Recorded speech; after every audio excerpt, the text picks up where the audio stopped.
네, 안녕하십니까. 유교환입니다. 네, 그, 최근에 그 M1 맥북으로 좀 바꾸다가 이리저리 이제 만져보고 있습니다. 그러다 보니까, 조금, 항상 우리는 그렇잖아요. 준비를 한 10분 전, 15분 전에 하는데, 버그가 자꾸 나고, 그러니까 이제 어색한 그것 때문에, 방송을 또 늦기 시작했어요. 음. 오늘은 좀 우리 보시면 데코가 좀 달라지신 걸 느끼실 거예요. 좌우에 그 디자인들이 보이시죠? 로고하고 이제 그 뭔가 2021년에 맞춰서 스타일을 좀 바꿨습니다. 그러니까 요쪽인가? 여긴가? 요거다, 요거다, 요거. 이쪽에 보면은 경부선하고 마니또 이렇게 보이시죠? 네. 그 다음에 뭐 여러 가지 좀 산뜻하게 문구를 좀 삽입해 봤고요. 그 다음에 이제 왜냐면 이 넓은 데 혼자 있으니까 좀 허전하더라고. 그래서 이제 좌우에 좀 붙여놓고, 21년에는 이제 뭔가 확실하게 달라졌다라고 보면은 이제 경부선하고 마니또가 생긴 거가 제일 획기적으로 바뀐 거죠. 이제 경부선은 어쨌든 이제 그 협회의 저변을 넓히는 거라면 마니또는 협회의 깊이를 다지는 것이다라고 볼 수 있거든요. 그러니까 이제 더 많은 회원들이 우리 협회 회원에 있지만은 그거보다는 좀 적더라도 소수 정예 같은 느낌들이 있는 게 이제 마니또입니다. 그러니까 마니또에 대해서는 사실 다른 거보다는 제가 마지막까지 가지고 갈 어떤 클럽이라는 점에서 봤을 때 제가 목숨 걸고 사수할 일종의 백마고지 같은 느낌이다라고 마음속에 다지고 있습니다.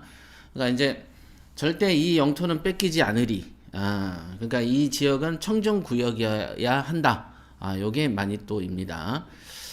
그러니까 마니또가 되시면은 어쨌든 그 프라이드를 가져도 될 것 같다. 이런 생각을 좀 갖고 있습니다. 자, 우리 오늘 할 내용이 뭐죠? 우리 오늘 할 내용을 하기 전에 여러분들하고 이제 댓글 한번 읽어보고 가도록 하겠습니다. 목소리 잘 들리죠? 깔끔하게 들려야 되는데. 네. 예, 윤자님 오셨고요. 승천씨 형섭이도 왔네요. 네, 수희씨 오셨고. 서울은 찬바람이 쌩쌩 춥습니다. 네. 네, 한호씨도 오셨고요. 예. 자, 오늘 제가 이제 준비한 거는, 어떤 걸 해볼까 하다가, 주경야독을 할까 뭐 하려다가, 권리 분석을 좀 할까 또 생각했어요. 근데 권리 분석 같은 경우는 조금 데이터를 좀 만들어야 되잖아요. 여러분들한테 보여주면서 얘기를 해야 되기 때문에, 그런 시간은 좀 부족하더라고요. 그래서, 그러면 이제 미뤄놨던, 언제든지 부담 없이 할 수 있는 제가 쓴 책, 요걸로 해야 되겠다. 그래서 경매 성공 비법을 가지고 왔습니다. 성공 비법의 5강째는 우리 책에 없는 제가 제 친구의 어떤 투자를 도와주면서 생겼던 이제 명도 이야기, 그 다음에 투자 과정의 이야기, 이런 것들을 좀 설명해 드렸는데요. 지금 할 것은 이제 책에 있는 그 다음 사례, 삼성동에 있는 지하 상가에 대한 얘기를 해볼 겁니다. 예. 자, 그럼 삼성동 상가를 해야 되니까 한번 책을 좀 보도록 하겠습니다. 책을 보면서 얘기해 보도록 할게요.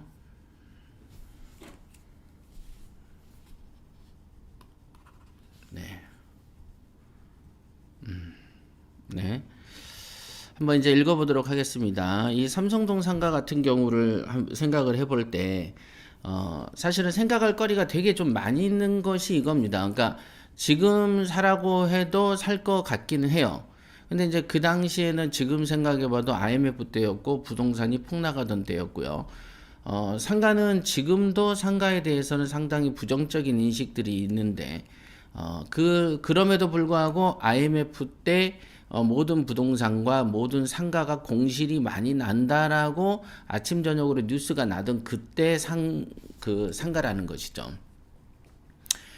그러니까 제 입장에서는 한 30대를 거치면서 컨설팅업을 할 때, 그때 수많은 사람들이 아파트병에 껴가지고 있는 걸 보고 상당히 놀랐어요. 그러니까 이제 주로 아파트병에 빠진 사람들의 특징이 재산이 없는 사람들이 아니고 재산이 한 중간 정도는 있는 사람들이 아파트병에 빠져요. 왜 그러냐면 아파트를 통해서 돈을 벌었기 때문에 그렇죠. 그렇죠.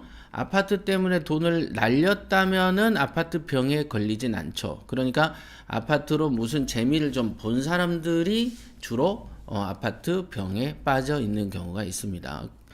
그렇죠. 그러니까 그런 사람들을 계속 봤었어요. 그러나 저는 첫 건이 지하 빌라였고 두 번째 건이 지하 상가였단 말이죠. 그러다 보니까 아니 이런 데서도 돈을 솔찬히 먹는데 왜 저렇게 높은데 비싼 거에서만 정신이 팔려 있을까? 그러니까 높고 비싼 거를 사려면 그만큼 돈이 더 투자돼야 되는 것이죠. 그러다 보니까 가성비가 좀 떨어진다는 점은 있죠.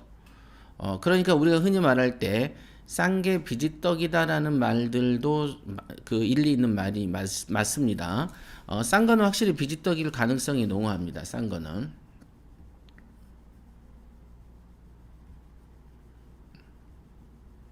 네. 자, 싼 게 이제 비지떡이다.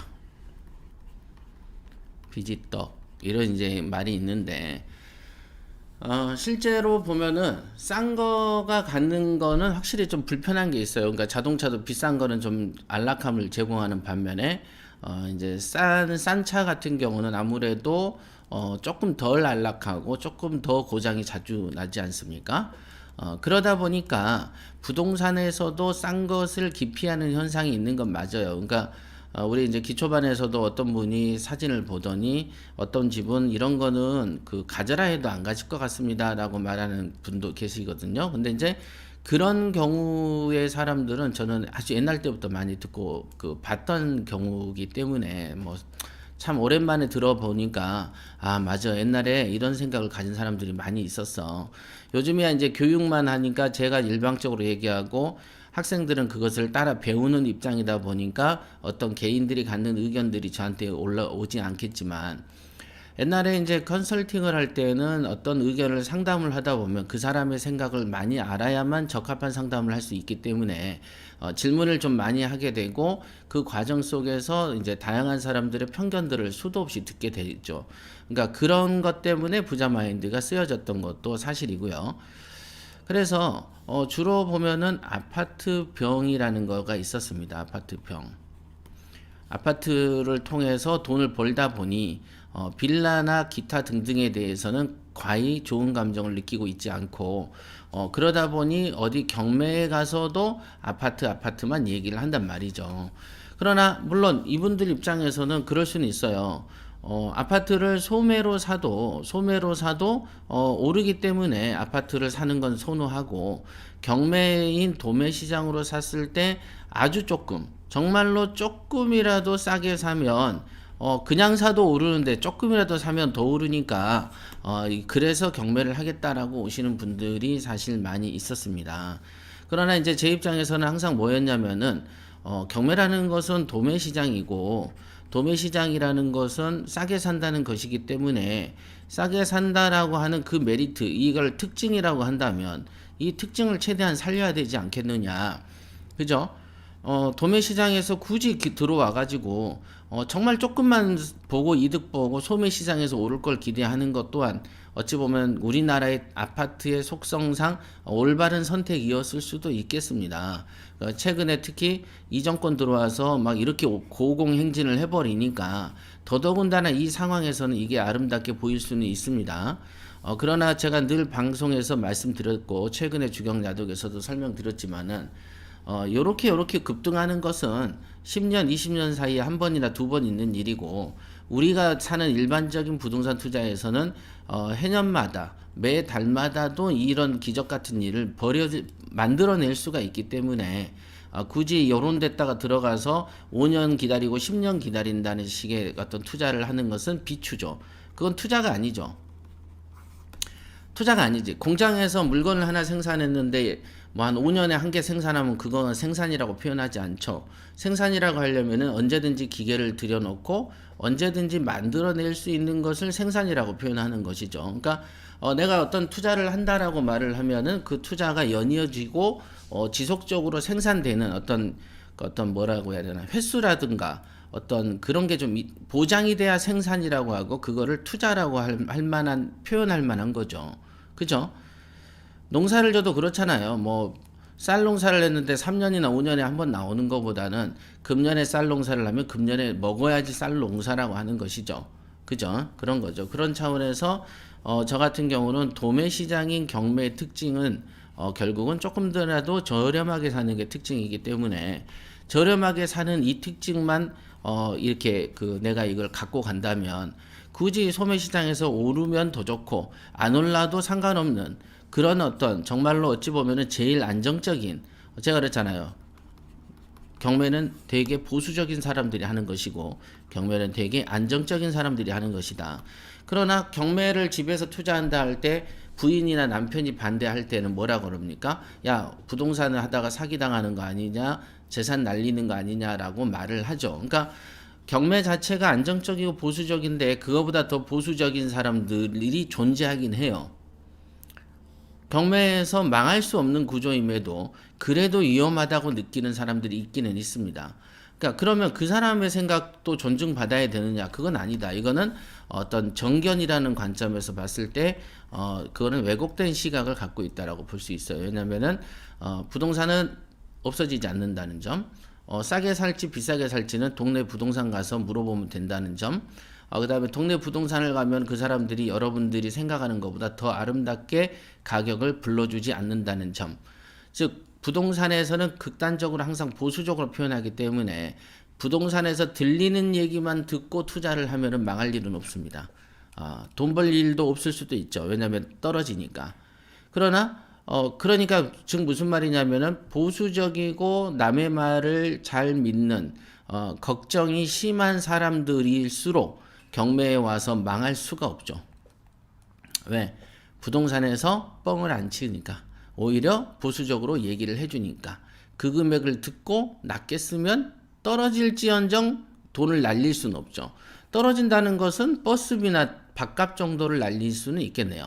그죠? 그러니까 게임을 한다. 로또 좀 사서 이번 달에 꽉 맞았다 정도로 인식할 수 있는 정도로 저렴한 비용만 손해만 보는 거죠. 그런 겁니다. 그래서 당시에 이제 아파트 병에 빠진 사람들을 제가 이상하다고 생각하고 왜 이거를 병이라고 얘기했냐면은 그것은 이유가 뭐냐. 아니, 그 아파트를 사서 굉장히 큰 돈을 어쨌든 투자해야 되잖아요. 작은 돈이 아닌 큰 돈이 투자되잖아요. 아파트는. 그리고 아파트의 단점은 뭐가 되냐면 월세 수준이 너무 낮아요. 월세 수준이 낮아. 그러니까 투자한 가격 대비해서 월세로 받아들이는 돈이 낮기 때문에 아무래도 재미가 없다. 그러나 이거를 뚫고 등장한 게 갭 투자인 거죠. 전세 가격이 오르니까 그러니까 뭐 집이 2억인데 전세 가격이 1억 9천이야. 그러면 한 1,000만 원만 들여놓고 이 집을 이전했다가 팍 올라버려서 4억 돼버리면 2억 버는 거 아니냐 촌 투자해서. 예, 맞아요. 그래서 갭 투자를 많이 했죠. 그렇지만 또 갭 투자를 한 사람 중에 손해 많이 봐가지고 간 사람들도 많이 있죠. 여러분들이 이제 작년에 많이 있었던 뭐 빌라 왕인이 하면서 500채가 있네. 뭐 TV에도 한번 제가 봤는데 아파트를 100채인가 200채인가를 뭐 갖고 있다. 일대를. 그 사람이 안 망했으면 지금 이 문재인 정부 하에서는 떼돈을 벌었겠죠. 근데 떼돈 벌기 직전에 망해버리는 거네. 갭 투자가 있어가지고. 그러니까 그렇죠. 요런 것도 참 보면 아이러니하죠. 200채 있네라고 했는데 그 뒤에 쫄딱 망했고 그 뒤에 한 1년도 안 돼서 올려버렸으니까. 그러니까 차라리 200채 있을 때 민주당한테 한 100채 줄 테니까 올려달라 했으면 얼마나 좋았겠습니까? 그죠?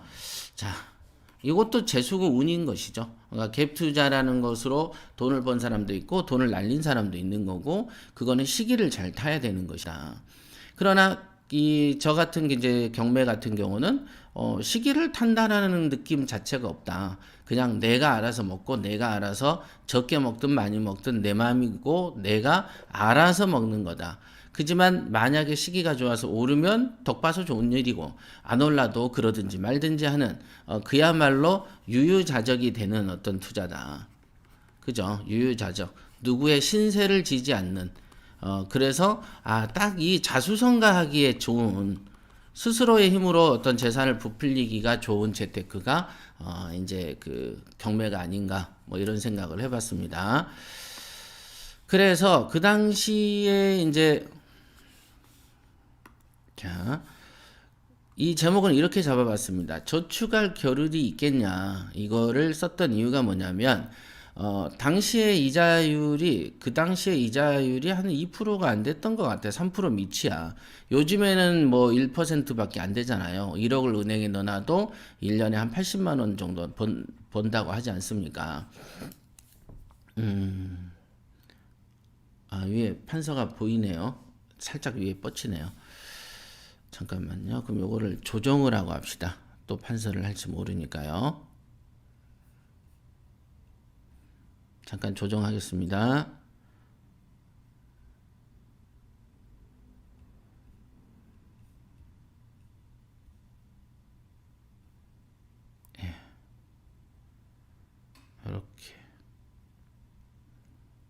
이렇게 하겠습니다.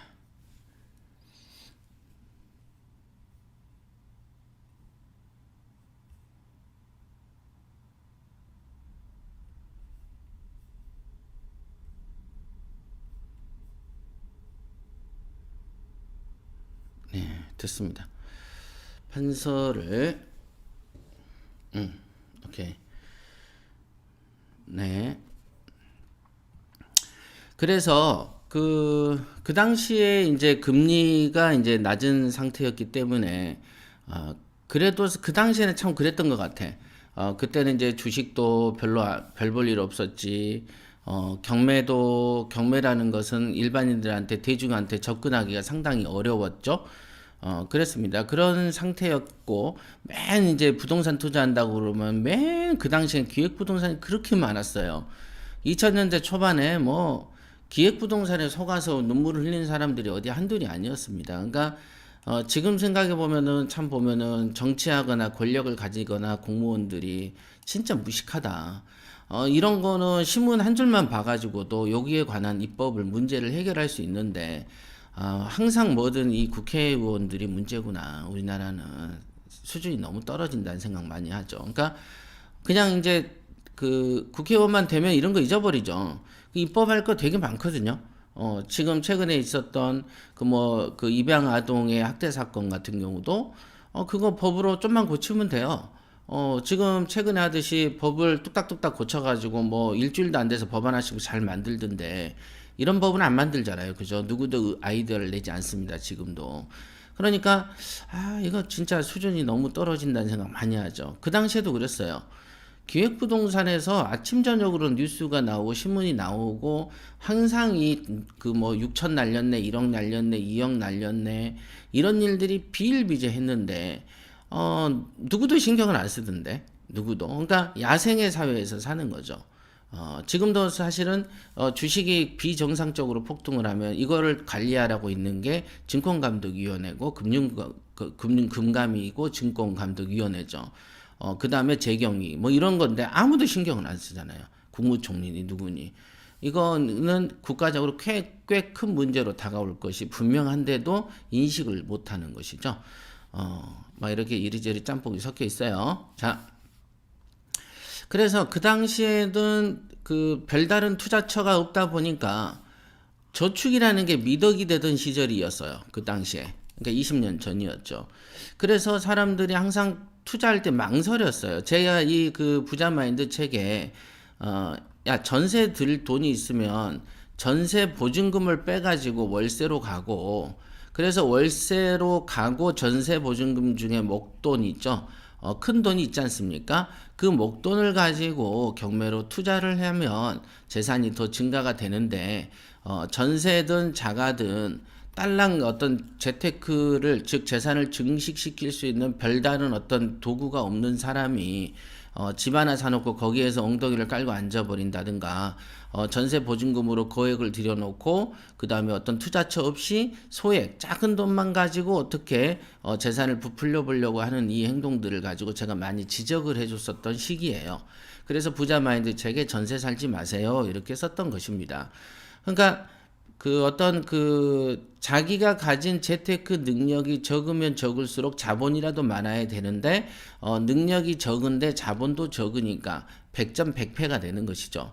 그래서 이제 이 어떤 전쟁하는 입장에서 판단을 해볼 때는 내가 능력이 없으면 돈이라도 많아야 되고 능력이 많으면 돈이 좀 적어도 되는. 그러니까 능력이 없는 경매 초보자 같으면은 일단 자기의 자본을 군대를 추스리는 어떤 정리하고 군대를 양성하는 이 군대라는 건 돈에 관한 문제죠. 돈이 커져야지 전쟁에서 이기지 않습니까? 그죠? 그런 때였습니다. 그래서 저축하지 마세요라고 얘기를 했던 때고요. 저축을 하게 되면은 어차피 이자라는 게 진짜 조금이죠. 요만큼 벌라고 그러느니 차라리 그거를 부동산에 투자하세요라고 하던 시절이었습니다. 이게. 그래서 타이틀이 저축할 겨를이 어디냐 이렇게 이제 그 타이틀을 잡았고요. 그 다음에 이제 지하상가입니다. 한번 읽어보도록 하겠습니다. 경매 상담을 하다 보면 어렵사리 모은 돈을 겨우 저축이나 하는 사람을 자주 봅니다. 단언컨대 저축으로는 부자가 될 수 없습니다. 예, 이게 될 턱이 없죠. 물론 주식이나 펀드 투자를 하다가 원금을 날리기도 하는 사람들보다는 낫습니다. 그러니까 주식으로 해서 얼마를 벌었네. 우리가 보면은 이럴 때일수록 지금 이때일수록 주식으로 사기를 좀 많이 당하는데요. 그제도 이제 그 뉴스를 한번 봤어. 그 기사가 있더라고. 보니까 60만 원 가지고 6개월 동안 6억이 됐다는 거예요. 그걸로 이제 댓글을 해가지고 돈 뭉치를 사진을 탁 찍어놨더라고. 이게 그 전형적인 주식 카페에서 여러분들을 호객할 때 하는 거거든요. 그 주식 사기꾼인 이진이가 하는 그런 유지하는 카페들도 다 이런 식으로 운영이 됩니다. 그래서 손해본 이야기, 뭐 악성 댓글들 싹 지워버립니다. 지워버려요. 그 다음에 내가 나라도 이렇게 돈 뭉치를 갖다 찍어요. 그래놓고 물건을 추천해준다고 하고 한 달에 90만 원, 또 100만 원, 150만 원씩 회비로 받습니다. 물건 추천해준다 이거죠. 이런 식으로 많이 하는 걸 봤어요. 그래서 야 이거 참 문제. 내가 그래서 딱 보면서도 문제네 이런 생각을 했어요. 그때 등장하는 게 60만 원으로 6억을 벌 것 같으면 왜 60불 투자합니까? 6억을 투자하지 6천을 투자하든가. 그죠? 자, 요런 어떤 설계, 이 표현 자체가 부동산 같은 경우는 가능할 수 있어요. 한 건을 사고 한 건이 결과물이 노출되는 거지만 주식이라는 것은 60이 6억이 될 정도 단계였다면 60이 600 되거나 700 될 때 어디서 달러빚을 빌려와서 1억, 2억을 더 투자했겠죠. 60을 가지고 6억 될 때까지 아무것도 투자 안 했을 리는 없지 않습니까? 그런 게 논리적으로 성립할 수 없는 언어들인데 일반인들은 갈 수도 있겠구나. 이렇게 좀 무지하면 당할 수 있겠구나. 이런 생각도 좀 했었습니다. 그래서 그 당시에는 주식이나 펀드를 하다가 원금을 날리는 사람도 많이 있는데 하지만 저축이 그거보단 조금 낫다. 겨우 그 정도가 욕심의 한계라면은 더 뭐 특별히 뭐 권하거나 할 만한 말은 없죠. 자기가 그 돈만 원한다면요. 네. 그러나 부자가 목적인 사람이 저축이나 하고 있다면 당장 때려쳐라고 하겠습니다. 이렇게 이제 말씀을 드렸어요. 표현이 과격한가요? 과격하게 표현하는 이유를 잠시 생각해 보면 뭘 말하고 싶은지 알 수 있습니다. 은행을 이용하는 것은 현찰을 가지고 있을 수 없기에 잠시 보관처로 이용하는 것입니다. 은행이라는 것은 보관처로 이용하는 것이죠. 보관처. 물론 이 생각은 향후에도 바뀌지 않을 것 같습니다. 이자를 타먹기 위해서 은행을 이용하지는 않을 것 같거든요. 물론 다른 사업을 계획해서 투자를 잠시 멈추는 특별한 케이스가 아니라면 말입니다. 물론 이런 때가 올 것 같아요. 예를 들면은 현금이 예를 들면 1,000억이 있어요. 그러면 1,000억을 바로 부동산에 투자할 수는 없겠죠. 그리고 어떨 때는 상황을 봐야 되겠지. 아니면 100억만 있어도 볼까요? 1,000억이 1%면 얼마입니까? 이자가 1%면. 1,000억에 1%면은 연 10억을 버는 거죠. 100억에 1%면은 1억을 버는 것이죠. 그러니까 물론 이 여기에는 이제 그 망하지 않는 상금융이 아닌 이금융에다가 돈을 대고 1%를 더 넘는 금리를 받을 수 있는 조건으로 계약할 수도 있겠죠. 지점장하고 얘기 잘해서 일이 아니고 나 2조라 내가 돈 줄게. 이렇게 표현할 수도 있겠죠. 이제 그런 상황이라면은 돼도 뭐 이제 뭐 5천이니 1억이니 2억 정도를 가지고 은행에 넣어놔서 이자 타먹는다는 것은 잘못된 생각이다. 재산이 많으면 몰라도 자, 낙원빌라를 사놓고 나서 친한 사람의 재테크를 돕는 대가로 약 1,000만 원에 가까운 돈을 벌게 되었습니다. 네. 이게 이제 우리가 저번 시간에 5강에서 말했던 자네 경매 한번 배워보겠나? 이 강의가 되겠습니다. 그러니까 이거는 책에서 빼버린 거죠. 그지만 이제 제가 저번 시간에 책 얘기에서 빠진 것을 설명을 해드렸죠. 저번 시간에.